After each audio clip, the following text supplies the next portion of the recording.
సభకు వచ్చేసిన కార్మికులందరికీ నా మనస్ఫూర్తిగా ధన్యవాదాలు. నేను పేర్లు తీసుకోవాలంటే ఒక దినం గడిచిపోతుంది.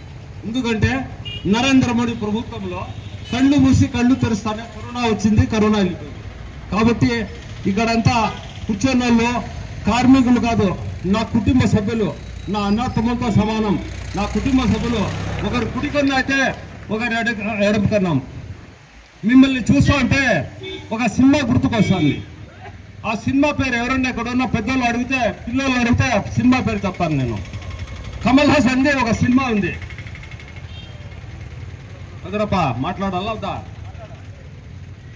కమల్ హాసన్ది ఒక సినిమా ఉంది, ఒక రాధ ఇద్దరు కృష్ణులు అని చెప్పి.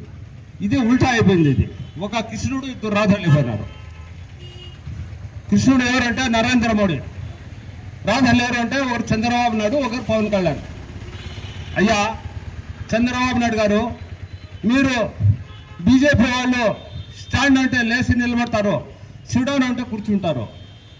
నాకు నిన్నటి నుంచి పెద్దలు ఏం చెప్పినారంటే, ఎవరికన్నా కోపం వస్తే రోకిల్ బండకి రోకలు తీసుకొని కొట్టేస్తా ఉంటారు ఒక విధంగా అని చెప్పి పెద్దలు చెప్పుకొని వచ్చినారు. రోకల్ బండితో రోకల్కి కొడతా ఉంటారు అని చెప్పి.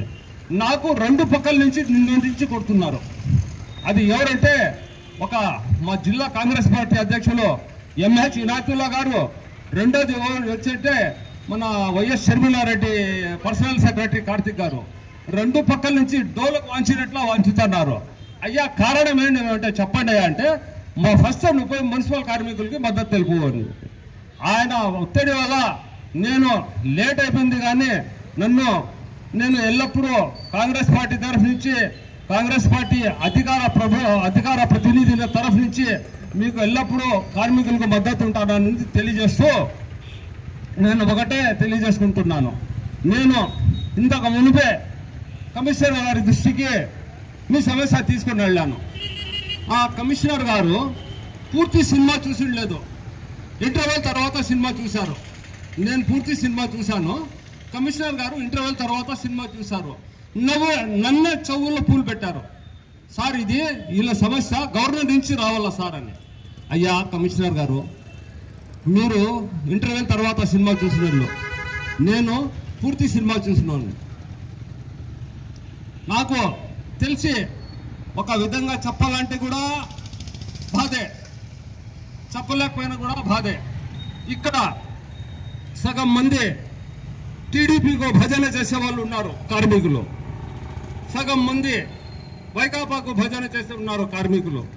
అవి ఎంత మానుకుంటే ఒకటే, మీరు ఐకమత్యంగా ఉంటే మీకు ఖచ్చితంగా పర్మనెంట్ చేస్తారు అని చెప్పి నేను తెలియజేసుకుంటున్నాను.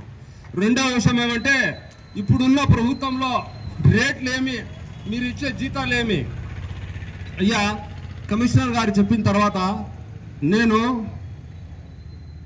ఇక్కడ జనార్దన్ రెడ్డి గారు అని చెప్పి కలెక్టర్ గారు ఉన్నారు, మీకు తెలిసినట్టుంది బహుశా, అనంతపురం జిల్లా కలెక్టర్ గారు ఉన్నారు. ఇప్పుడు ఆయన హైదరాబాద్లో డైరెక్టర్ మున్సిపల్ అడ్మినిస్ట్రేషన్గా ఉన్నారు.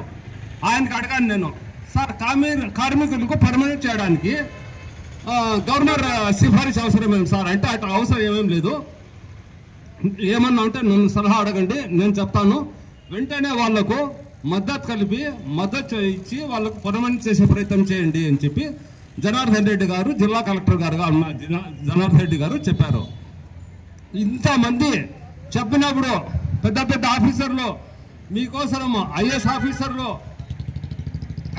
పెద్ద పెద్ద నాయకులు అంతా మద్దతు తెలుపుతున్నారు. మీరు ఇక్కడ చాలా మంది బాధపడచ్చు, బాధపడితే నాకేం ఇబ్బంది లేదు. నేను పేరులో కూడా ఇమ్దాదుల్లా ఖానే, పనిలో కూడా ఇమ్దాదుల్లా ఖానే. ఒకటి ఏమి చేయాలంటే, మీ పరిష్కారం సాల్వ్ కావాలంటే ప్రతిపక్ష నాయకులే కావాలా. ప్రతిపక్షంలో ఎవరు దమ్మునే మగాడు లేరు, అధికారంలో కూడా దమ్మునే మగాడు ఎవరు లేరు. మీ పరిష్కారం ఎలా సాల్వ్ అవుతుంది? ఒకటే నేను చెప్పేది ఏమంటే, ఒక కాపీ రాత మూలకంగా రాసిస్తే నేను అదే కాపీ తీసుకొని పోయి మా జిల్లా అధ్యక్షుడు ఎంహెచ్ ఇనాయతుల్లా ద్వారా పిసిసి అధ్యక్షురాలు షర్మిల దగ్గర తీసుకొని వెళ్ళి చంద్రబాబు నాయుడుపై ఒత్తిడి తెప్పించి మీకు పర్మనెంట్ చేపించే ప్రయత్నం చేస్తానని చెప్పి ఇక్కడ నడిచే వాళ్ళు ఇట్లా వచ్చే వాళ్ళు ముందర మీకు హామీ ఇస్తూ ఈ అవకాశం ఇవ్వడానికి నేను చాలా ఆనందంగా ఉన్నానని చెప్పి తెలియజేసుకుంటున్నాను.